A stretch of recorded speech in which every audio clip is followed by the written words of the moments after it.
Bismillahirrahmanirrahim. Assalamualaikum warahmatullahi wabarakatuh. Alhamdulillahirabbil alamin. Allahumma shalli wa sallim wa barik ala Muhammad wa ala alihi wa ashabihi ajma'in. Amma ba'du. Maha suci Allah Subhanahu wa taala yang memberi kesempatan bagi kita untuk memperbaiki diri. Seburuk apapun kita, kalau kita punya kemampuan merubah, maka Allah memberikan kesempatan untuk sukses. Sebusuk apapun diri kita dengan dosa-dosa, kalau mau tobat, ampunan Allah lebih besar daripada dosa-dosa kita. Allah Subhanahu wa taala berjanji, a'udzubillahi minasyaitonirrajim, di dalam surat Ar-Ra'd ayat 11, innallaha la yughayyiru ma biqaumin hatta yughayyiru ma bi anfusihim. Sesungguhnya Allah tidak merubah nasib suatu kaum kecuali dia merubah dirinya sendiri. Jadi kalau ada ibu-ibu, bapak-bapak yang ingin tahu, yang jadi masalah itu apa sih dalam hidup? Yang jadi masalah itu adalah diri kita tidak mau berubah. Kita terlalu banyak berpikir selain daripada diri kita. Bahkan negara kita pikirkan, PBB kita pikirkan, dolar kita pikirkan, banyak sekali yang kita pikirkan. Semua itu tidak terlarang dipikirkan, tapi tidak banyak manfaatnya kalau diri kitanya tidak robah. Segalanya berubah dalam hidup ini. Masalah robah, umur robah, badan robah, semua bergerak berubah. Bagaimana mungkin kita menyikapi segala yang berubah tapi diri kita tidak robah? Maka kalau ibu bapak ingin tahu apa yang paling menjadi masalah dalam hidup kita, adalah karena kita tidak bersungguh-sungguh merubah diri kita. Beberapa kali dinyatakan di dalam pertemuan kita, kalau segala urusan bertambah, kemampuan tidak bertambah, maka yang terjadi adalah stres yang bertambah. Bapak-bapak maaf ya, yang makin tambah umur tambah pusing pak. Karena anak tambah gede, kebutuhan tambah meningkat, kekuatan tambah melemah. Kalau hati kita tidak robah, luar biasa penderitaan kita. Maka kalau kita ingin tahu kunci kesuksesan kita adalah merubah diri kita. Wah, saya mau bisnis gimana ya, nggak ada modal. Apa modal?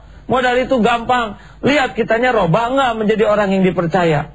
Kalau kita kian hari kian bersih hatinya, kian hari kian meningkat kemampuannya, orang yang punya uang tuh nyari.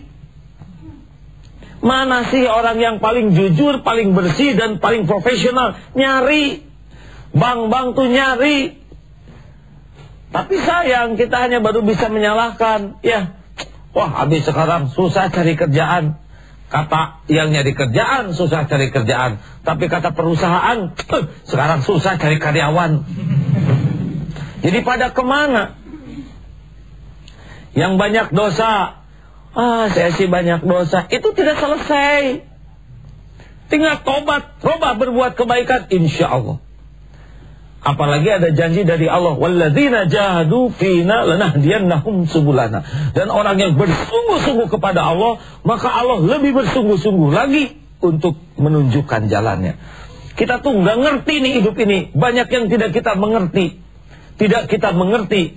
Masalah banyak yang terbatas akal pikiran kita. Tapi kalau kita sungguh-sungguh merubah diri, Allah lebih berjanji lagi kepada kita, sungguh-sungguh menuntun kita.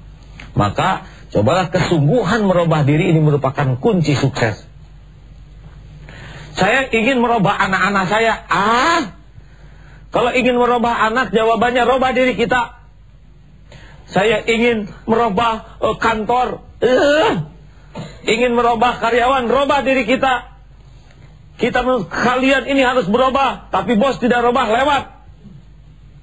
Saya ingin merubah Indonesia.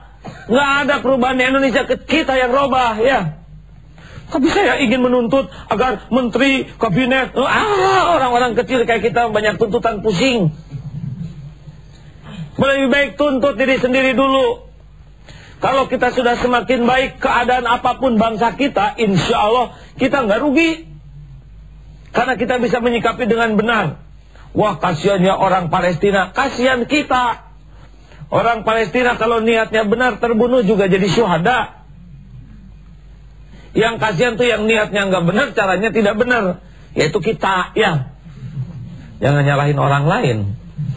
Ibu, jadi kalau ibu ingin, aduh saya tuh ingin ngerubah anak-anak saya, robah saja diri sendiri. Bapak, saya juga ingin merubah ini keluarga saja, robah sendiri. Para guru, kenapa ini murid-murid begini? Gurunya robah sikapnya. Nah, kita lebih banyak menuntut perubahan orang lain tanpa merubah diri. Kalau kita terus bergerak, dua saja yang dirubah. Satu, niat di hati semakin bersih. Tiap hari selidiki penyakit. Saya tuh sombong tidak, saya tuh emosional tidak, saya tuh petantang-petenteng enggak, terus selidiki. Saya tuh jadi masalah enggak di kantor saya. Anak-anak tuh melihat saya tuh horor tidak, begitu.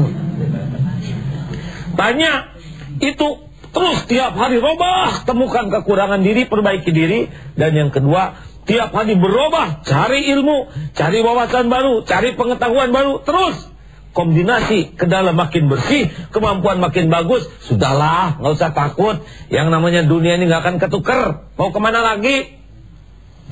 Allah sudah nyiapkan dunia ini buat kita. Kalau kita orangnya makin bersih dan makin bagus, udah, yang namanya kemuliaan, rezeki itu nggak akan kemana-mana. Nggak usah capek-capek dipikirkan. Kesedot seperti orang jalan menuju matahari, bayang-bayang terikut. Nah, kita segala dipikirin. Kucing berubah dipikir, ya. Segala dipikir, tapi diri kita tidak sempat memikirkan perubahan diri kita.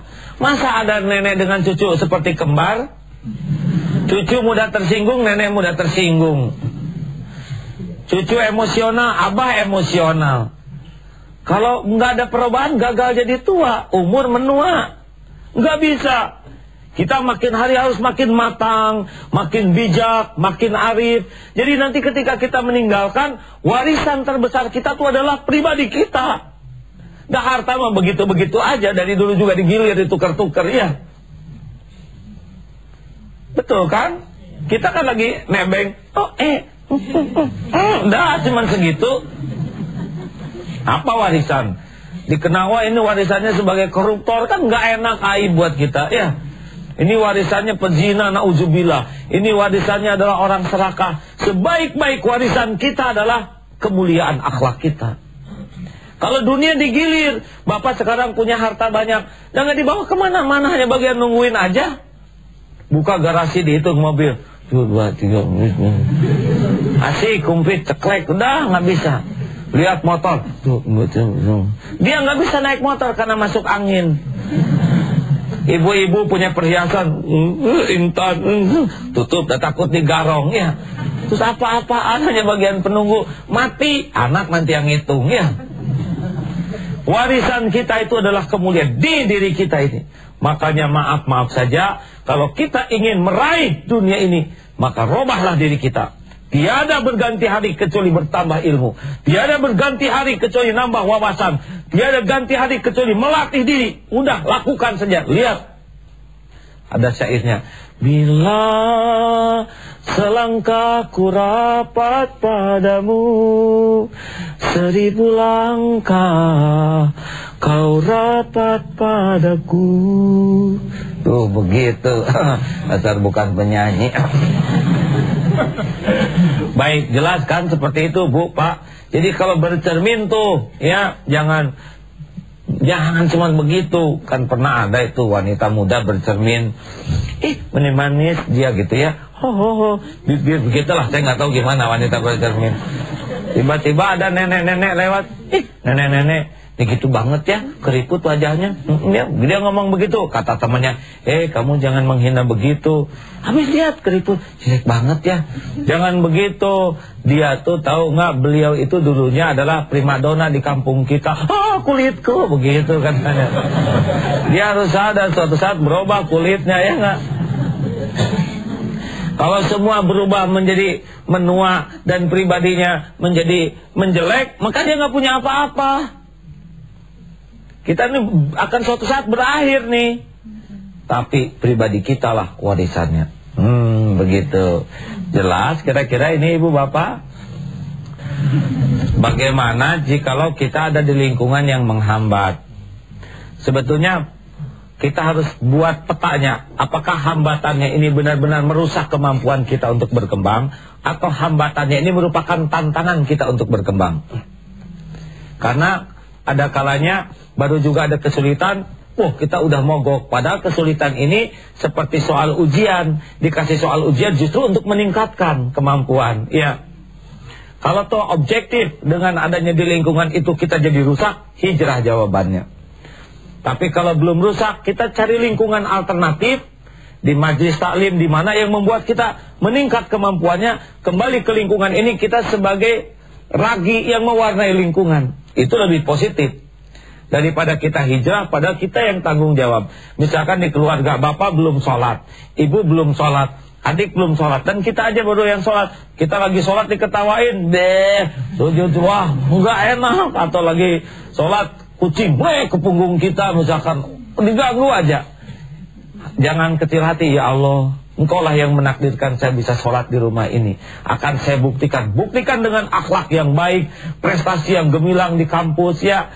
Kemudian di rumah rajin sekali kerjanya. Nggak bisa enggak, nanti hati bukan tercuri. Benar, dia rajin sholat, prestasinya bagus, di rumah rajin. Nah itu berarti kita yang mewarnai ya. Makanya jangan emosional, petakan dulu, lihat objektif, ukur kemampuan kita. Kalau kita kelingking, disuruh mindahin ini bisa nih, tapi disuruh mindahin mimbar bisa patah, maka ke sini. Nah ini bersih ya, nah begitu, tetap manfaat ya. Baik, marah itu bukan main-main sengsaranya itu. Mobil empuk jadi nggak kerasa, AC dingin jadi nggak kerasa, betul tidak? Mobil bagus jadi murah ya, karena tubruk-tubrukin, tubruk lagi, begitulah. Dan wajah kita juga dari struktur lebih petot nantinya, maaf ya. Udah jarang marah. Kamu ini bagaimana? Enggak ada. Marah tuh selalu wajah tuh. Kalau ada anjing menggonggong, kok jadi mirip kata anjing. Maaf ya. Itu kalau orang marah direkam ya, suaranya ya. Kalian ini seperti anak-anak monyet. Aduh, kata anak-anak. Jadi mama monyet asli kan, jadi nggak enak ya. Malah jadi masalah ya nggak. Kalau direkam tuh begitu banyak dan pahala hancur, zolim. Kesehatan rusak karena jantung. Kalau bisa keluar tuh jantung ya nggak. Usus juga. Wah, jadi pakusut ya. Menderitalah Bu ya, betul tidak? Jadi bagaimana dong caranya supaya bisa mengendalikan emosi? Ini butuh bahasan khusus Bu ya. Jadi memang minimal ini ya. Kalau sedang ada suatu kejadian ya, misalkan ya marah nih, pengen marah, usahakan pindah dari sana. Jangan konsentrasi kepada objek marahnya. Kalau konsentrasi semuanya jadi bakal masalah. Dia nunduk, kamu menunduk, didengar nggak omongan mama? Melihat apa kamu berani melotot sama mama? Kenapa dia aja didengerin nggak ini ngomong kamu? Ya mah alasan aja kamu. Terus begitu berseri ya nggak. Terus panjang lebar, dasar kamu mah si bapak sih apa mama ngomong sama bapak? Alah kamu juga datang musuh baru ya nggak. Turunannya sih datang mertua dari atas. Kenapa ngomong nenek-nenek segala macam? Memang kasihan pemarah itu ya, menderita sekali. Insya Allah Bu akan ada bahasan khusus ya Bu ya. Doanya adalah a'udzubillahi minasyaitonirrajim ya. Bukan hanya astagfirullah, karena kita kadang-kadang astagfirullahnya juga ekspresi kemarahan ya. Astagfirullahaladzim, astagfirullah, gini-gini amat, itu juga sama ya. Marah versi soleh begitulah ya. Baik, awalnya kita harus tahu dulu apa yang kita robah. Dan kita harus siap, perubahan ini butuh waktu, butuh perjuangan, butuh pengorbanan. Gak bisa habis nonton TV ini jreng semuanya soleh se-Indonesia, terus nanti siapa yang dengar saya ya? Nggak ada yang maaf. Kita harus siap. Jadi langkah pertama adalah kita cari dulu apa yang harus kita robah. Kita tanya teman, kita tafakuri tentang kelakuan kita, kita identifikasi nih, apa saja sih kelakuan buruk saya. Saya pemarah, saya cepat tersinggung, saya pelit terus. Dan jangan panik melihat itu lebih dari 100. Ya, komplikasi, tenang, cool ya. Mulai satu persatu. Lalu kita harus tahu ilmunya. Makanya ada kursus manajemen kolbu ini lewat televisi. Sebetulnya ini nanti ada tahapan-tahapannya ya. Lalu udah gitu bikin programnya. Misalkan program apa? Program tidak banyak bicara, atau saya tuh banyak komentar ya. Itu aja yang gampang dulu. Saya banyak komentar. Dari program satu hari pecah lagi sampai duhur. Saya akan menjaga tidak sampai berkomentar jelek. Lebih ingin lagi, lebih minimalkan lagi. Dari subuh sampai duhur saya tidak akan mengaduh, atau saya tidak akan mencela. Makin spesifikasi ya makin mudah. Sampai duhur. Nanti duhur evaluasi. Aduh, saya batal 3 kali tadi ya nak. Kalau mau nyoba tiap kali batal sedekah 1000 ya. Aduh tadi sedekah. Ada apa nih? Nggak tahu urusan, pokoknya sedekah. Boleh pakai tulisan di kamar. Hari ini saya tidak akan marah. Besok sepuas-puasnya. Boleh ya. Nanti tiap hari baca ya nggak? Hari ini tidak akan marah. Besok sepuas-puasnya. Besok aja lah marahnya. Besoknya baca lagi. Hari ini tidak marah. Besok sepuas-puasnya. Sampai mati ya. Seperti di angkutan umum. Hari ini bayar, besok gratis. Asik, besok gratis. Besoknya baca lagi. Hari ini bayar, besok asik, besok. Sampai selesai sekolah. Janji sehari ini lebih realistis. Dan program yang kecil, detail itu lebih realistis. Nanti makin bisa mengendalikan diri, makin enak dalam hidup kita ini ya. Para pemirsa yang budiman, memang ini butuh latihan ya. Dan seru kalau latihan ini beregu. Di rumah tuh kompakan. Pokoknya mama lagi latihan menahan marah. Tolong anak-anak kompak, kasih surat masing-masing kertas ya. Kalau mama marah, mah janji nggak akan marah. Kalian ini bagaimana? Keluarin surat. Nah begitu misalkan. Para pemirsa yang budiman, menarik sekali kalau kita kompak ya, sekeluarga, nanti perusahaan, value-nya, tata nilainya yang digunakan sama. Maka kalau tidak keberatan ini para pimpinan, usahakan karyawannya menyimak acara ini, sehingga nanti di kantor itu sama tata nilainya. Beberapa bupati malah menganjurkan kepada karyawannya. Di beberapa pesantren acara pagi ini menjadi acara wajib. Terima kasih atas penghormatan ini. Dan mudah-mudahan ini pun menjadi salah satu upaya kita agar bangsa kita menjadi bangsa yang benar-benar mulia dengan akhlaknya. Allahumma shalli wa sallim wa barik ala Muhammad wa ala alihi wa ashabihi ajma'in. Alhamdulillah ya Allah, wahai yang maha tahu segala-galanya, tolonglah kami ya Allah, bukakan hati kami agar dapat mengenal siapa diri kami sendiri. Jangan biarkan hidup kami menipu diri, bersembunyi di balik kebaikan karunia-Mu. Rabb, tunjukkan kepada kami kekurangan yang harus kami perbaiki. Berikan kesempatan kami mengganti keburukan kami dengan kebaikan karunia-Mu. Berikan kesempatan kami menggantikan kehinaan selama ini dengan perilaku mulia di sisi-Mu. Berikan kesempatan kami mengganti segala kemalasan kami dengan kegigihan memburu ridho-Mu. Lumuran dosa Engkau ganti dengan lumuran ganjaran. Duhai Allah yang maha mendengar, tolonglah kami ya Allah. Berikan keteguhan dalam sisa umur ini. Rabbana la tuzigh qulubana ba'da idh hadaitana wa hab lana min ladunka rahmah innaka antal wahhab. Berikan keteguhan agar kami tidak tergelincir ya Allah. Agar kami teguh menghadapi godaan dan cobaan. Jangan biarkan dunia ini menyilaukan dan menipu kami. Karuniakan kepada kami dunia yang penuh berkah, halal yang bisa membuat kami manfaat bagi umat-Mu. Duhai Allah, golongkan kami menjadi anak yang tahu balas budi bagi orang tua kami, murid yang dapat memuliakan guru-gurunya. Golongkan kami menjadi hamba-Mu yang bisa membalas kebaikan orang yang berbuat baik. Berkahilah pertemuan ini ya Allah. Berikan kepada kami kesungguhan untuk memperbaiki diri-diri kami. Duhai Allah, selamatkan bangsa kami ini.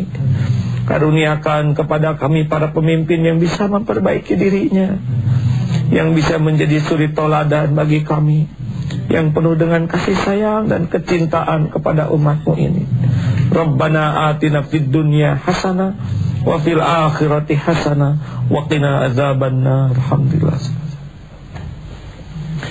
Alhamdulillah para pemirsa yang budiman, tidak pernah ada kata terlambat untuk memperbaiki diri, dan tidak pernah ada kata sedikit untuk menggapai pertolongan Allah. Percayalah, kebahagiaan hidup hanya milik orang yang gigih terus-menerus memperbaiki dirinya. Assalamualaikum warahmatullahi wabarakatuh.